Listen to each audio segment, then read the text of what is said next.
عمر بیت المقدس جب فتح ہوا تو آپ سوچ رہے ہوگے بہت زیادہ سیکیورٹی نہیں، اکیلے بس ایک خادم لیا ساتھ میں. اے قاضی پورا کے لوگوں، موبائلوں کا استعمال دین کی صحیح جانکاری کے لیے کرو، دوسروں تک صحیح پیغامات پہنچاؤ، اپنے غیروں تک بھی پہنچاؤ گے نا انشاءاللہ اثر تو ضرور ہوگا. اور جس سرزمین پہ تم رہتے ہو یہاں صوفیہ ہی کا اثر ہے جو ہماری مسجدوں سے اذان کی صدائیں بلند ہو رہی ہیں. کردار اپناؤ، تنہا تنہا اکیلے. خادم سے کہا کہ بھئی چلو تم ہمارے ساتھ چلو، ایک سے دو جنے ذرا بہتر رہتے ہیں، ٹھیک رہتے ہیں، ساتھ لے لیا اس کو. آپ نے کہا لیکن ہم لوگ سفر ایسے نہیں کریں گے کہ ہم تو سواری کریں اور تم پیدل چلو. اس نے کہا حضور میں تو آپ کا خادم ہوں، آپ کی سواری کی گرد راہ میری آنکھوں کا سرما بن جائے تو زندگی کی معراج نہ ہو جائے.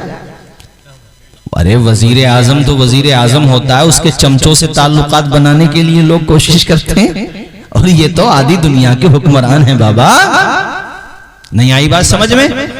کیسی پاور تھی، اشارے ابرو پہ لوگ گردش کرتے تھے. حضرت عمر کے لیے بڑا متمنی ہے کہ نہیں حضرت آپ ہی سواری کریں. عمر نے کہا نہیں، ہم انصاف نہیں کریں گے تو پھر انصاف کون کرے گا؟ ہم نے حضور سے انصاف کرنا سیکھا. یہ دنیا کیا انصاف دے گی یار؟ کمزوروں کا گلا دبا کر کے کہتے ہیں ہم انصاف کر رہے ہیں. دوہرا ڈبل پالیسی ہے دنیا والوں کی.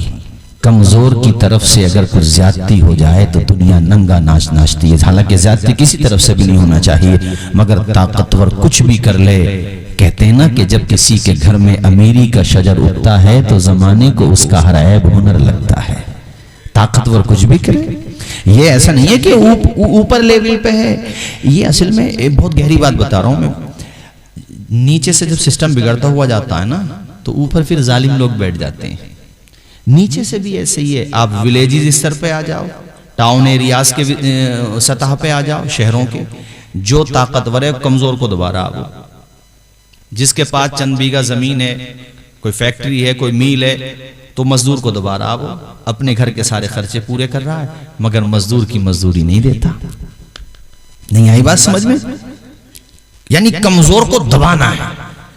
اسلام یہ نہیں ہے. اسلام یہ ہے جو میں آپ کو بتا رہا ہوں. حضرت عمر نے خادم سے کہا نہیں، جتنی دور ہم سواری پہ بیٹھیں گے اور آپ ہماری سواری کی نکیل پکڑیں گے اتنے ہی دور تمہیں بیٹھنا پڑے گا اور ہم نکیل تھامیں گے. سبحان اللہ سبحان اللہ.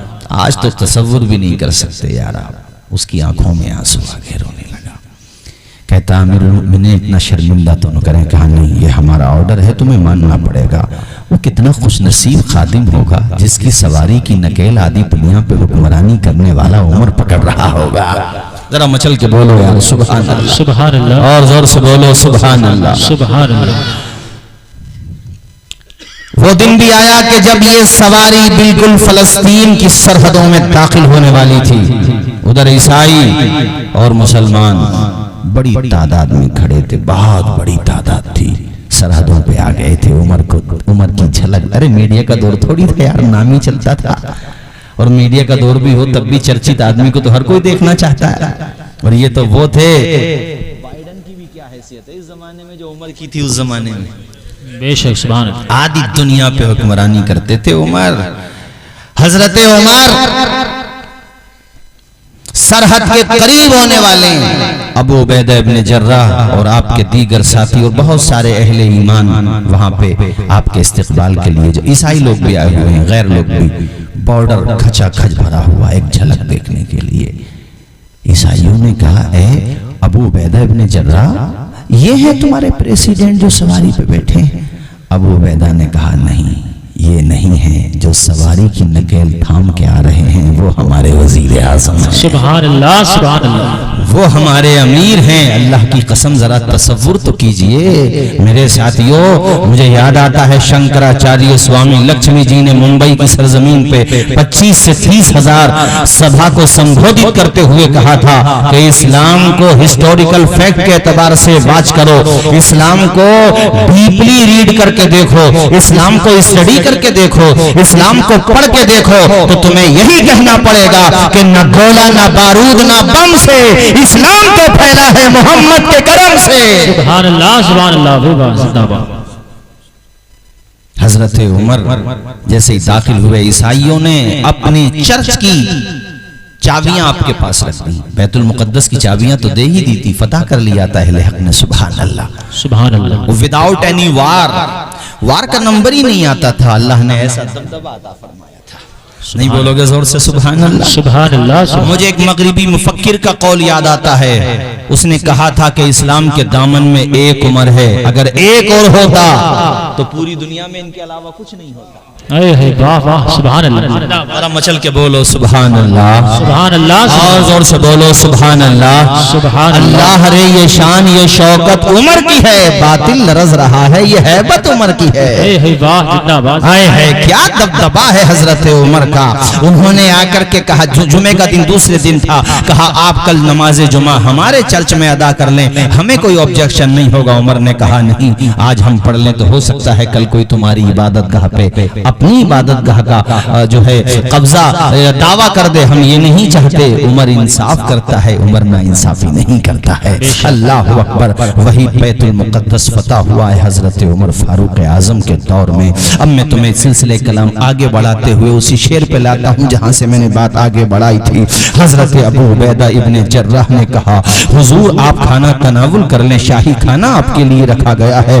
حضرت عمر نے کہا نہیں ابو عبیدہ ابن جراح, آج ہمارا دسترخوان آپ کے گھر پہ لگے گا, ہم تمہارے ساتھ کھانا کھائیں گے. اب چونکہ امیر کا حکم تھا ٹالیں کیسے, آنکھوں میں پانی اتر آیا, دل کا پیمانہ آنکھوں سے چھلکنے لگا, دبدبا گئی آنکھیں رونے لگے. کہا حضور ٹھیک ہے آپ کا حکم ہے, مگر میں یہ چاہ رہا تھا کہ آپ جو ہے آپ بیت المال سے جو باضابطہ شاہی خزانے سے کھانا تیار ہوتا ہے وہ کھانا آپ تناول کر لیتے. کہا نہیں. عمر نے جو کہہ دیا وہ کہہ دیا, آپ ہی کی طرف کھانا کھائیں گے. شب دیجور کا سناٹا بڑھنے لگا تھا, نظام عالم کا تلاطم خاموش ہو گیا تھا, فضا کے بندریچے سکوت شب کا پیغام دینے لگے تھے, اور جناب والا پرندے بھی گھونسلوں میں جا کے محو آرام ہو گئے تھے. ادھر عمر بھی عبادت کر رہے تھے, ابو عبیدہ ابن جراح بھی عبادت کر رہے تھے. جب شکم کی آگ بڑھنے لگی اور بھوک کی شدت بڑھنے لگی, حضرت عمر نے کہا کھانا تناول کر لیتے ہیں. ابو عبیدہ ابن جراح نے کہا حضور میرے گھر پہ کھانا آپ دیکھیں گے تو ہو سکتا ہے آپ کیا سوچنے لگے. کہا نہیں ابو عبیدہ جو تم کھاتے ہو وہی کھائیں گے. حضرت ابو عبیدہ پیالی اٹھا کر کے لاتے ہیں, 2 پیالی, ایک اپنے لیے ایک حضرت امیر المؤمنین حضرت عمر کے لیے. دونوں پیالیوں میں پانی کے اندر خشک روٹیاں ہیں جو ڈال دی گئی ہیں, اور وہ ادھر بھی رکھی ہوئی ہیں ادھر بھی رکھی ہوئی ہیں. حضرت عمر نے جب یہ سادگی دیکھی تو آنکھوں میں پانی اتر آیا, کلیجے سے چمٹا لیا ابو عبیدہ ابن جراح کو. کہا ابو عبیدہ ابن جراح خدا کی قسم تم جیسے حضور کے زمانے میں تھے ویسے ہی ہو.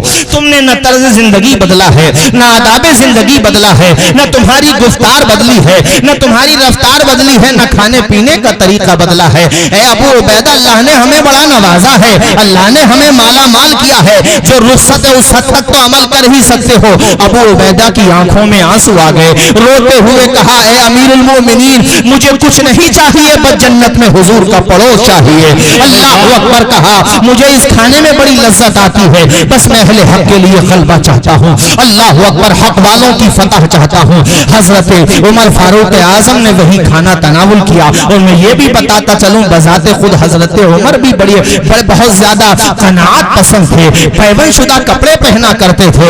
اے دنیا میں مسلم حکمرانوں مسلم ملکوں میں حکومتیں کرنے کا دعویٰ کرنے والوں, تم جب سے عیش پرستی میں پڑے ہو, جب سے تم عیاشیوں میں پڑے ہو, جب سے تم بدکاریوں میں پڑے ہو, تب سے تم پہ عذاب آ گیا ہے. ورنہ آج بھی اگر آج بھی ہو براہیم سا ایما پیدا, آگ کر سکتی ہے اندازے گلستان پیدا. شعلہ بھی تیرے ہاتھ میں گلزار بنے گا جس دن تم محمد کا وفادار. بے شک نعرہ تکبیر، نعرہ رسالت، مسلک اعلی حضرت، جشن غوث البرا. بے واہ سبحان اللہ. حضرت عمر فاروق اعظم نے وہی کھانا تناول کیا، پھر دونوں باتیں کرنے لگے. اب وہ بات سنو جس بات کو سنانے کے لیے میں نے پورا واقعہ آپ کو سنا دیا. حضرت عمر نے ابو عبیدہ ابن جراح سے کہا، اے ابو عبیدہ ابن جراح، تمہیں یاد ہے ہم لوگ کیا تھے؟